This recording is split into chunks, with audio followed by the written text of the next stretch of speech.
This is my third, no, it is my fourth video.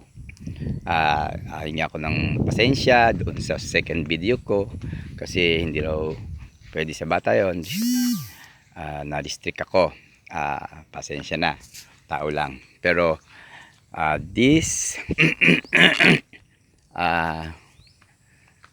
account para ito sa pagiging farmer ko within 11 years of my life here in Palawan.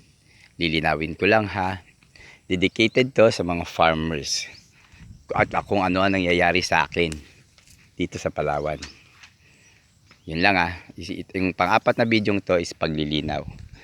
Okay, although ako ang nagpapatakbo ng farm ng mama bear ko, ng nanay ko, mga patid ko, nagtutulungan din kami.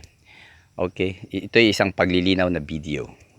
Alright, at proud to be a farmer at any kind, sa dagat man o sa lupa. Okay.